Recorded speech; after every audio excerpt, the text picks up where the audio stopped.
Donc, salut à tous. Nous remercions Tété une fois de plus qui permet que nous puissions échanger encore en cette journée. Donc, nous allons parler d'un thème, comme tous les thèmes dont nous avons déjà abordé, très important, toujours pour la marche, pour le processus de sanctification. Nous allons aller ici dans le livre de Miengue 49. Donc, le titre ici, c'est « En mourant, l'homme n'emporte rien avec lui ».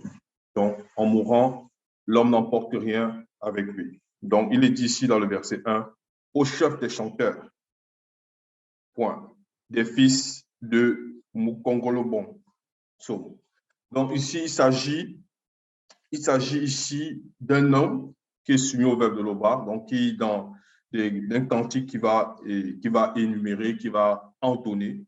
Il présente un enseignement, il présente un message, on va dire comme ça.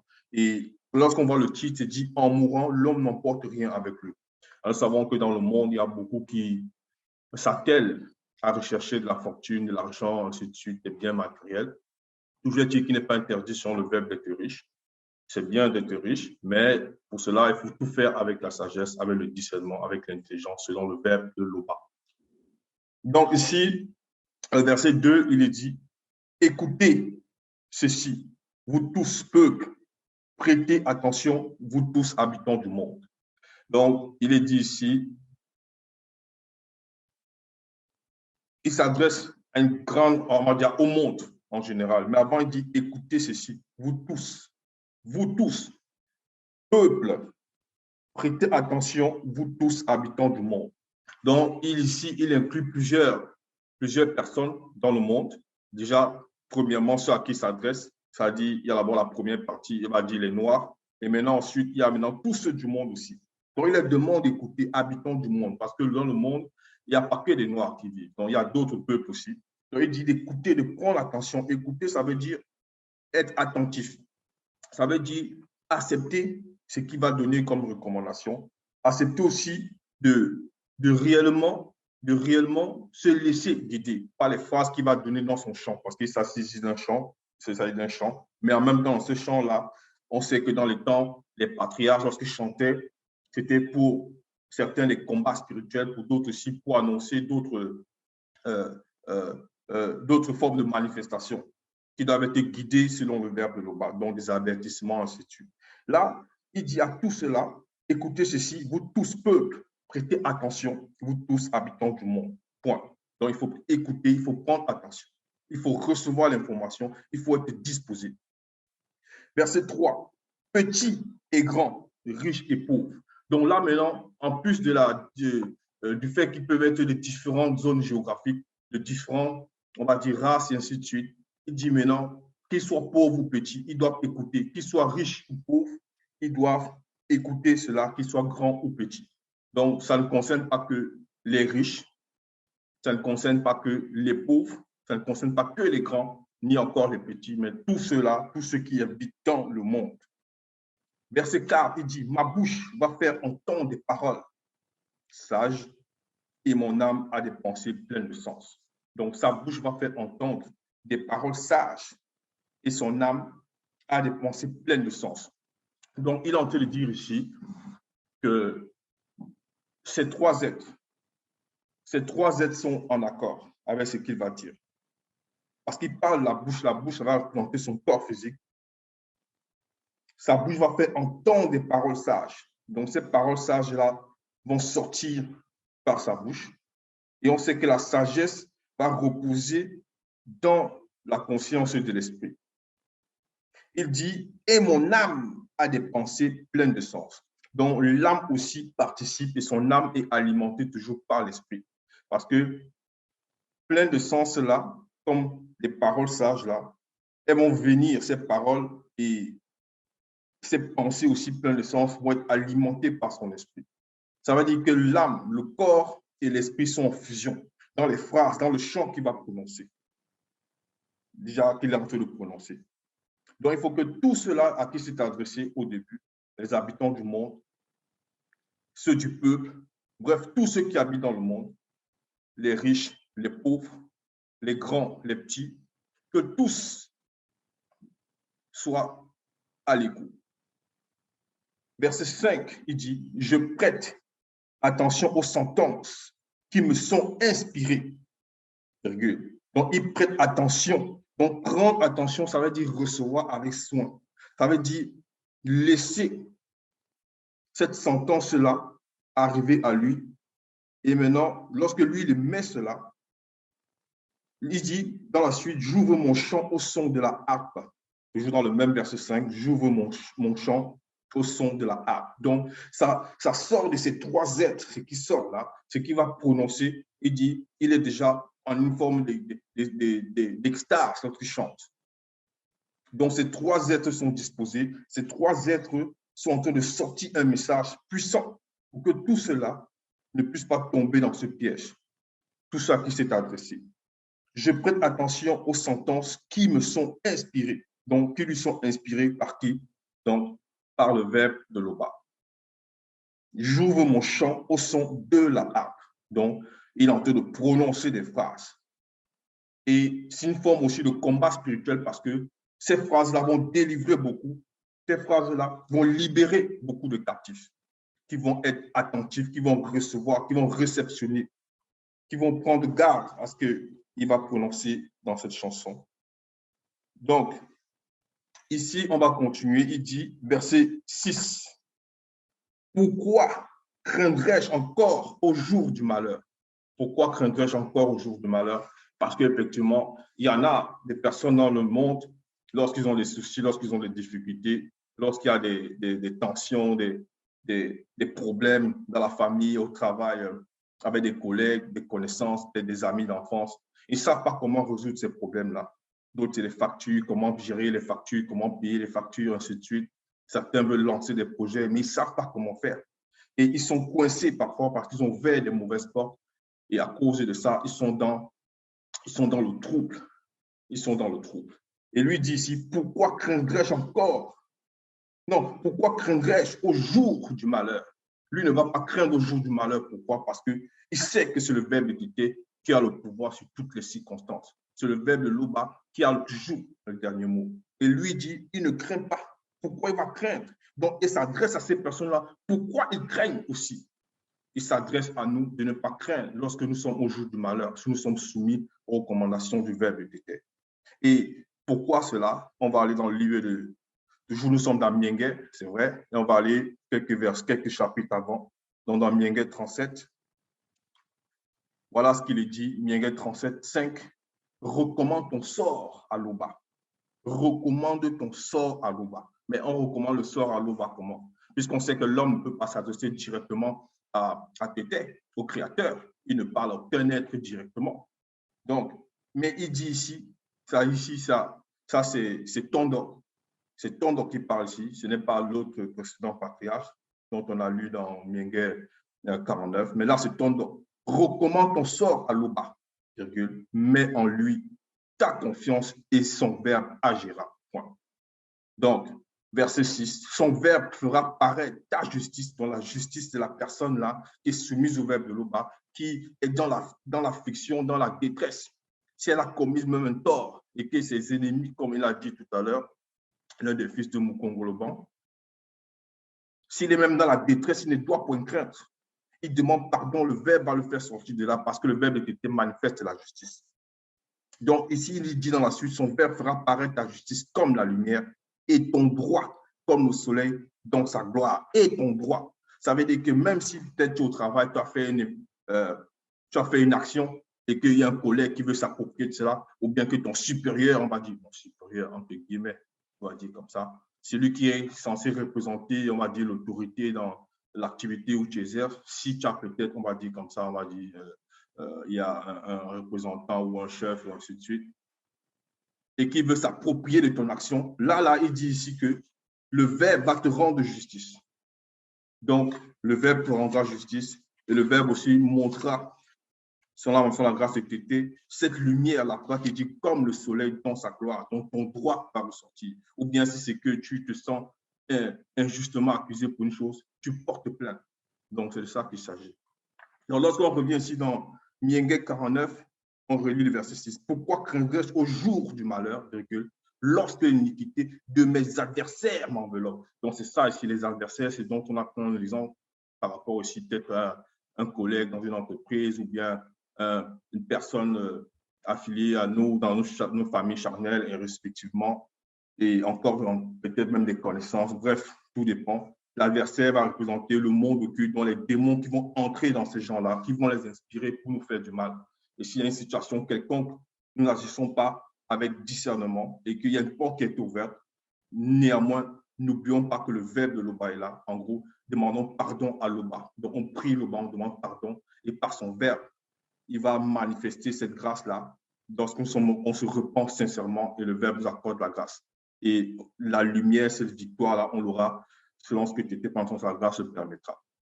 Donc ici, c'est ça qu'il s'agit. Mais remarquons que le titre dit ici, en mourant, l'homme n'emporte rien avec lui. Donc en mourant, l'homme n'emporte rien avec lui. Et on va entrer maintenant dans la profondeur par rapport à ce titre. Donc tout ce qu'on a pu lire jusqu'ici, c'était en quelque sorte une forme d'introduction. Donc voilà, dans la suite, on va aller verset 7. Les blancs et les sans mêlés ont confiance à leurs biens, virgule, et se glorifient de leur grande richesse. Point. Voilà. Donc ici, il dit le blanc et le sang mêlé ont confiance en leurs biens et se glorifient de leur grande richesse. Oui, parce que lorsqu'on regarde dans le monde, pourquoi on cite ces catégories-ci? Aujourd'hui, ce que nous vivons, on va constater qu'en Occident, il y a des grandes structures. Mais en Afrique aussi, et d'autres parties dans le monde, il y a aussi de très grandes structures, parce qu'il faut se le dire, ça c'est la vérité. Mais ici, on cite le blanc et le sang mêlé, c'est par rapport à leur nature. Par rapport à la nature, est-ce qu'ils sont issus de la semence des anges déchus? Donc ça, c'est la vérité. Ce n'est pas un message à caractère racial, ainsi de suite, mais c'est la vérité. Ils sont issus de la semence des anges déchus qui ont couché avec les femmes noires non initiées de la lignée de Pongissé. Mais encore, il dit, on relit, les blancs et les sans mêlés ont confiance en leurs biens et se glorifient de leur grande richesse. Parce que l'homme noir, à la base, il a connu dès le commencement, dès l'origine, qui est Loba, à travers le premier homme, Moto. Donc, on sait que l'adoration ne revient qu'à Loba seul. Maintenant, plus tard, il y a d'autres races qui se sont manifestées à travers, comme on l'a dit, l'hybridation des anges déchus avec les femmes non initiées, la lignée de Pongissé, les femmes noires non initiées. Et maintenant, les blancs et les sangs mêlés, en gros, d'autres races sont manifestées. Là, il est dit, les blancs et les sangs mêlés ont confiance en leurs biens. Donc, on va voir qu'ils s'appuient beaucoup sur leurs richesses. Il y en a qui vont dire qu'ils sont les milliardaires. On peut voir aujourd'hui plusieurs, ils sont les milliardaires. Ils vont essayer lorsqu'ils ont tellement d'argent, ils ne savent plus quoi faire, ils vont essayer de fabriquer des vaccins dans les centres, on va dire comme ça, les centres pharmaceutiques, les centres de recherche, ou bien encore d'autres formes de médicaments, essayer d'envoyer ça dans la population. Ils vont se dire, non, avec leur argent, rien ne peut leur arriver. Ils ont des garde-corps, ils ont des grandes maisons protégées, selon eux, entre guillemets, surprotégées, et ils peuvent faire du mal aux autres. Ils vont essayer de décider de la vie de plusieurs dans la réalité du visible que nous vivons, par exemple, actuellement. Donc, il ne s'agit pas seulement ici, on va dire comme ça, d'avoir de la richesse et de se manifester en insensé, en gros, de personnes qui veulent juste de l'argent, qui veulent juste se prouver eux-mêmes que, voilà, avec leur richesse, ils peuvent écraser les autres. Non, ce n'est pas de ça qu'il s'agit.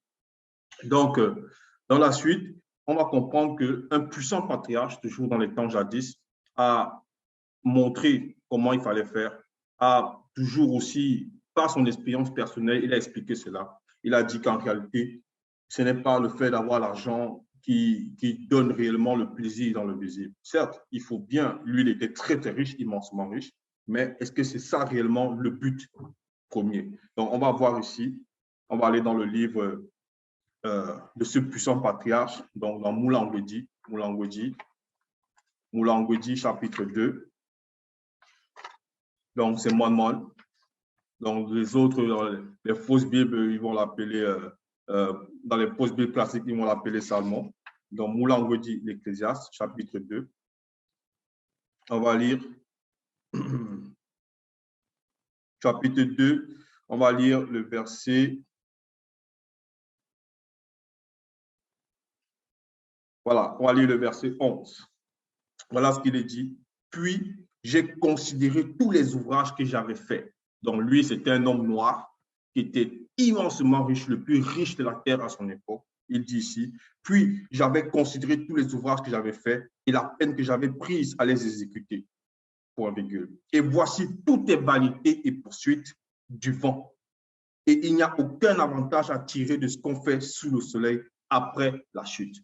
Donc, il a compris que toutes les richesses qu'il avait là, réellement, mais ça va lui apporter quoi? Il ne va pas mener ça de l'autre côté.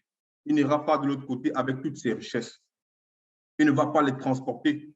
C'est un peu comme on voit même en Afrique, à c'est des hommes lorsqu'ils sont riches, lorsqu'on les enterre, mais on ne prend pas les voitures, on ne prend pas leur château, ainsi de suite. Toutes les richesses qu'ils avaient, leur compte en banque, on verse dans le cercueil.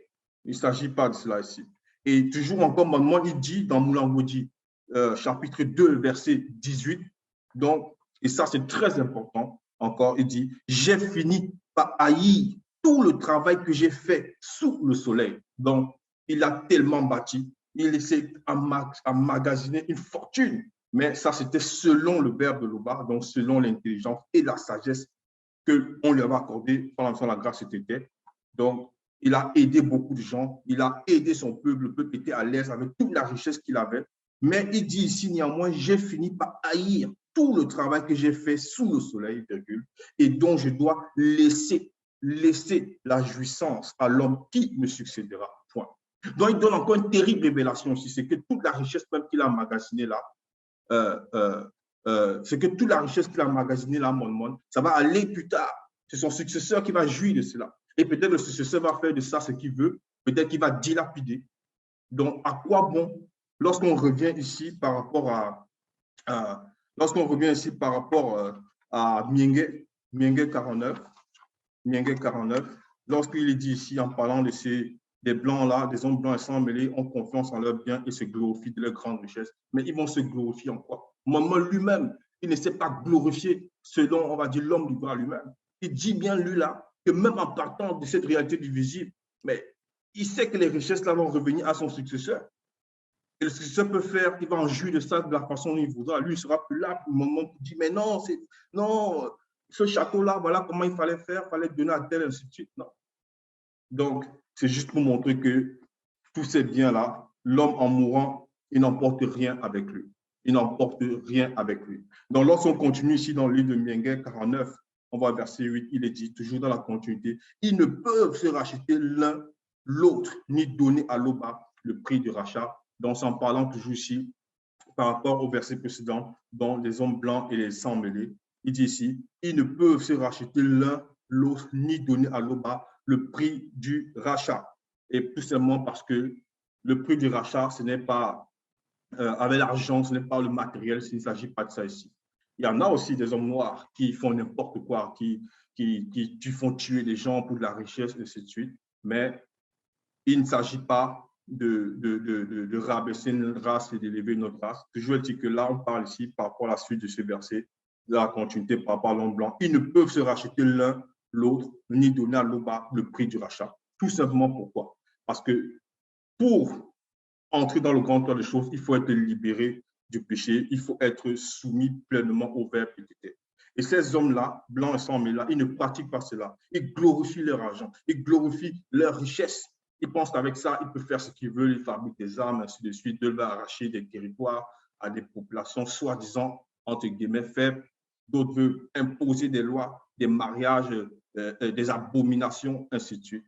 Et ils se disent qu'avec ça, ils sont puissants, ils vont contrôler le monde. Mais là, il dit ici, verset 8, ils ne peuvent se racheter l'un l'autre, ni donner à l'autre le prix du rachat. Ils ne peuvent rien faire de cela.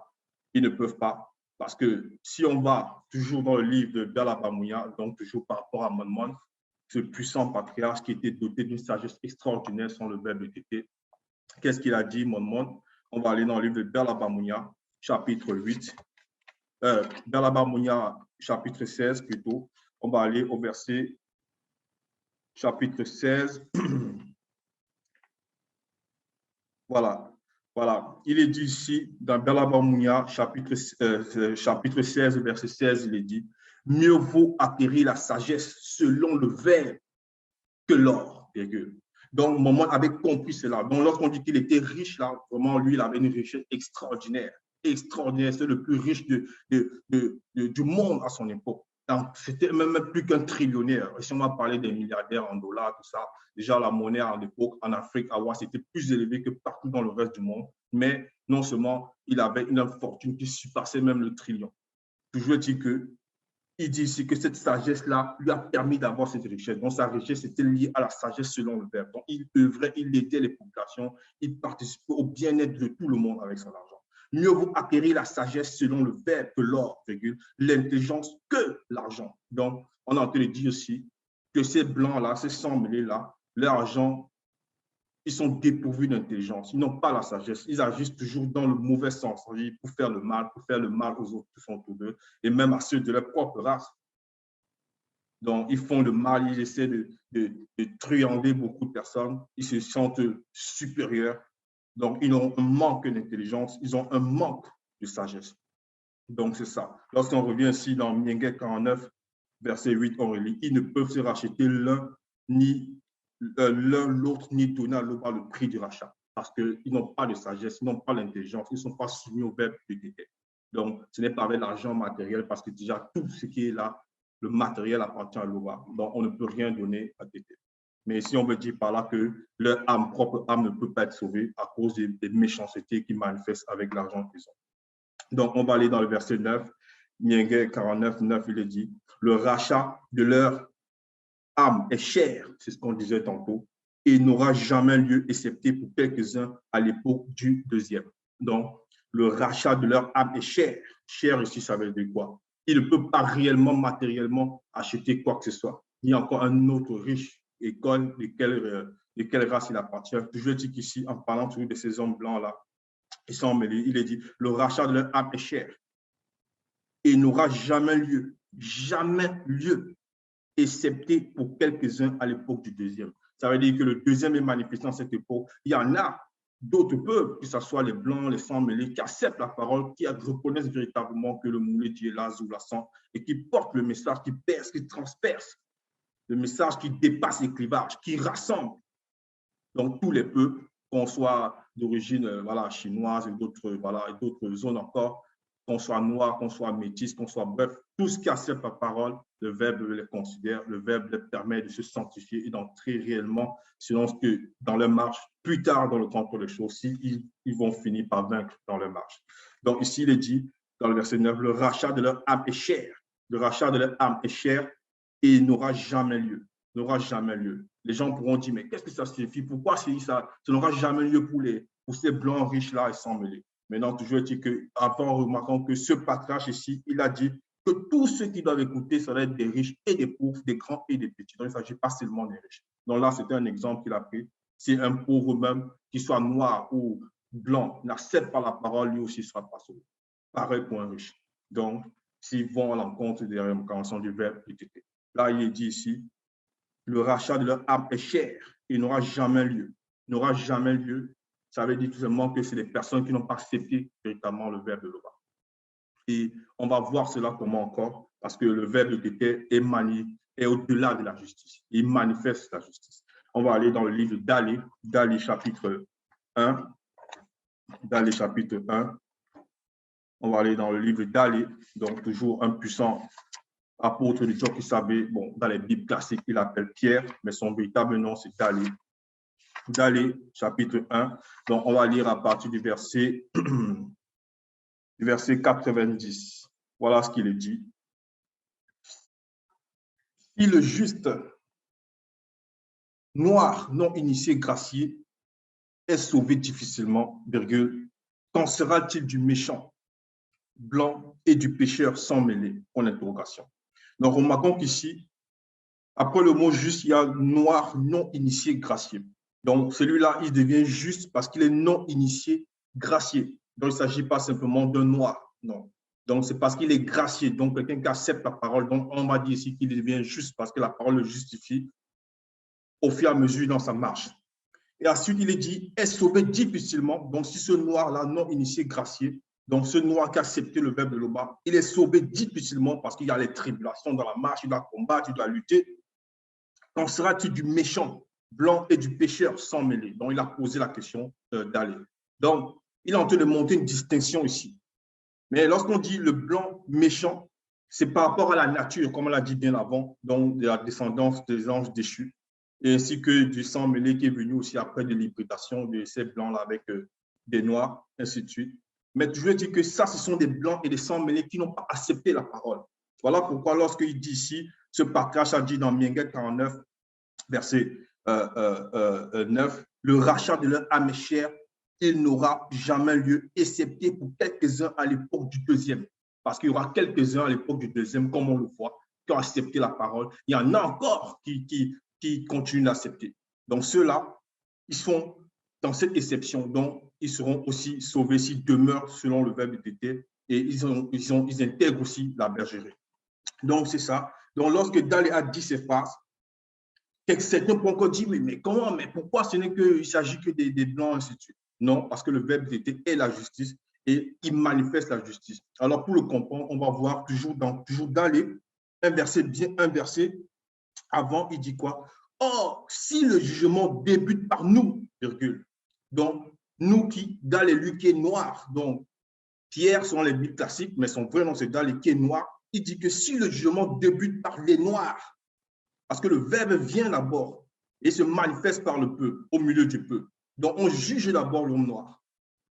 Donc, c'est ça la justice. On commence d'abord par l'homme noir avant de juger les autres. Donc, il dit, si le jugement débute par nous, comment sera la fin? Lorsque Moudi Mabekor qui se dit, frappera spirituellement ceux qui refusent de croire à la bonne nouvelle du verbe de l'Oba. Donc, c'est ça. Donc, il n'y a pas d'injustice ici, parce que l'homme noir est frappé aussi. L'homme noir qui n'accepte pas la parole, il ne sera pas sauvé. C'est aussi simple que ça. Donc, la justice commence d'abord comme ça. Le verbe monde là, il est au-delà de la justice. Parce qu'on a jugé, on juge d'abord l'homme noir pour ses œuvres, pour ce qu'il fait, ainsi de suite. Donc, voilà de quoi il s'agit. Lorsqu'on relit encore ce verset 49 de Mienguet, donc Psaume 49, 9, le rachat de leur âme chère et n'aura jamais lieu, excepté pour quelques-uns à l'époque du deuxième. C'est ça. Était se glorifie toujours. Ainsi soit-il.